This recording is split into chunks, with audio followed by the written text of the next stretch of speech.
महाराष्ट्राचे मुख्यमंत्री देवेंद्र फडणवीस यांनी राज्य सरकारमधील सर्व शासकीय अधिकाऱ्यांना 100 दिवसांचा आराखडा घालून देत सर्वसामान्यांची कामे तातडीनं व गतीनं करण्याच्या सूचना दिल्या।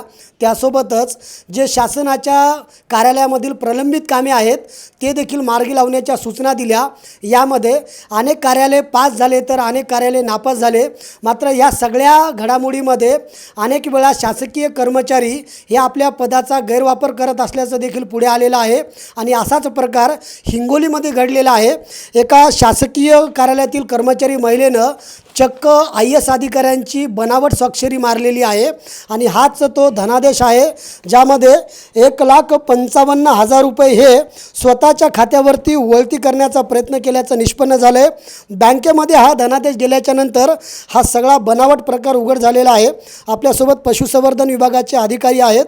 सर, एका कार्यालयामधनं धनादेश एक कर्मचारी स्वतःच्या खात्यावरती वळवती, हे किती गंभीर प्रकरण आहे आणि हे सगळं नेमकं कसं पुढे आले, काय या संदर्भात माहिती देता येईल? हे अगदी गंभीर प्रकरण आहे। या कार्यालयाच्या सेवा शुल्काचे जे खातं आहे SBI बँकेमध्ये, या खात्यामध्ये दिनांक 31/5 रोजी या कार्यालयाच्या कनिष्ठ सहाय्यक लेखा जे सांभाळतात त्यांनी एक धनादेश 1,55,000चा बँकेत टाकला होता आणि सदर धनादेश बँकेला स्वाक्षरीची डाऊट आल्यामुळे तो त्यांनी आम्हाला परत केलेला आहे आणि त्या अनुषंगानं आता आम्ही त्यावरती कार्यवाही करत आहोत। ही रक्कम नेमकी कोणत्या हेडमधली होती आणि ती आता ही रक्कम कुठे खर्ची होणार होती या संदर्भात काही तपशील आहे का? कुठली रक्कम होती?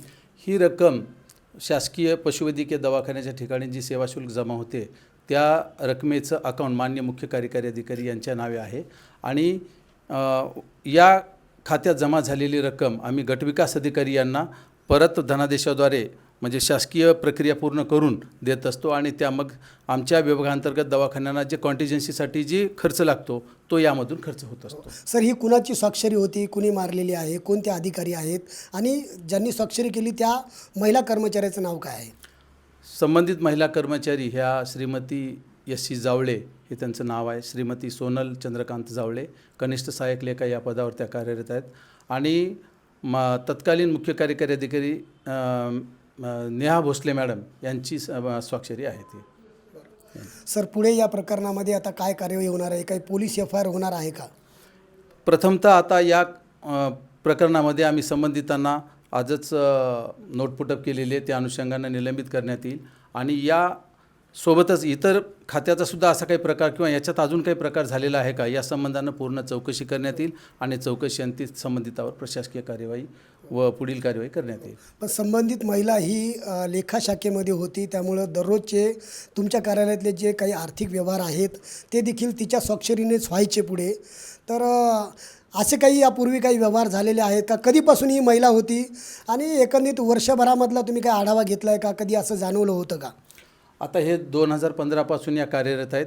या संबंधानं आता आम्ही सर्व डिटेल चौकशी करत आहोत आणि समिती नेमून ही पूर्ण चौकशी करण्यात येईल आणि चौकशीअंती प्रशासकीय कार्यवाही संबंधितावर करण्यात। सर, याच्यात एक नोटीस दिलेली होती, त्या नोटिसीला उत्तर दिलेलं नाही आहे। ह्या सगळं प्रकरण उघड झाल्यानंतर त्या महिलेशी काही संपर्क झाला आहे का? नाही, संबंधित महिला ही नोटीस मिळाल्यापासून या कार्यालयात अनुपस्थित आहेत आणि त्यांनी नोटीसचं उत्तर दिलेलं नाही, त्यामुळे त्यांच्यावरती योग्य ती प्रशासकीय कार्यवाही करण्यात येईल। हो, नक्कीच। तर हे डॉक्टर SB खुने होते। धक्कादायक बाब म्हणजे हिंगोली जिल्हा परिषदेच्या यापूर्वी ज्या CO होत्या स्नेहा भोसले, त्या आता इतर जिल्ह्यामध्ये गेलेल्या आहेत आणि त्यांचीच स्वाक्षरी या ठिकाणी या महिलेनं केलेली आहे। खरं तर शासकीय सेवेमध्ये आल्याच्या नंतर पद आणि गोपनीयतेची शपथ दिल्या जाते, मात्र ज्या कार्यालयामध्ये ही महिला रुजू होती त्याच कार्यालयामध्ये बोगस स्वाक्षरी या ठिकाणी करण्यात आलेली आहे। सर, यापूर्वी असे काही प्रकार घडलेत का आणि हे असे प्रकार का घडतात? आता त्यांनाच माहिती आहे, परंतु ही जी कार्यवाही आता ही पहिल्यांदाच आमच्या निदर्शनास आलेलं आहे, त्यामुळे आता पूर्ण चौकशी करून संबंधितावर कार्यवाही करण्यात। पण ज्या कार्यालयामधनं ही सगळी पद गोपनीयतेची शपथ घेतल्या जाते, जिथे आपण कर्तव्य बजावतो तिथे बोगस स्वाक्षरी करणं हा गुन्हा किती गंभीर आहे? हा एकदम गंभीर गुन्हा आहे, कारण एखादा एका IAS अधिकाऱ्याची बनावट स्वाक्षरी करणं हा एकदम गंभीर गुन्हा आहे आणि त्यानुसार त्यांच्यावरती प्रशासकीय कारवाई करण्यात येईल चौकशीनंतर. नक्कीच ही जी महिला आहे कनिष्ठ लेखा कर्मचारी तिच्यावरती कारवाई करण्यासाठी आता संपूर्ण प्रक्रिया या ठिकाणी करण्यात आलेली आहे.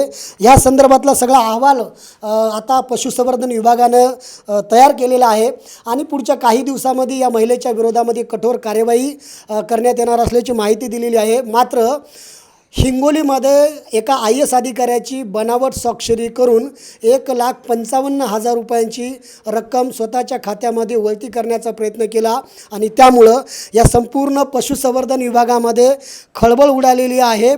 आणि या सगळ्या प्रकरणानंतर संबंधित जी महिला आहे ती कार्यालयामधून बेपत्ता झालेली आहे, कार्यालयामध्ये ती आलेली नाही आहे आणि यामुळं या महिलेनं अशा प्रकारच्या किती बनावट स्वाक्षऱ्या केल्यात या सगळ्या बाबींचा जो आहे तो आता पुढच्या तपासणीमध्ये उलगडा होणार असल्याचं या ठिकाणी वरिष्ठ अधिकाऱ्यांनी सांगितलं आहे. संदीप नागरे, साम TV न्यूज, हिंगोली. देश विदेशातील प्रत्येक घडामोडींचे लाईव्ह अपडेट मिळवण्यासाठी आता साम टीव्हीच्या सर्व सोशल मीडिया प्लॅटफॉर्मला लाईक, फॉलो आणि सबस्क्राईब करा. तसंच सर्व नोटिफिकेशनसाठी बेल आयकॉन प्रेस करायला विसरू नका.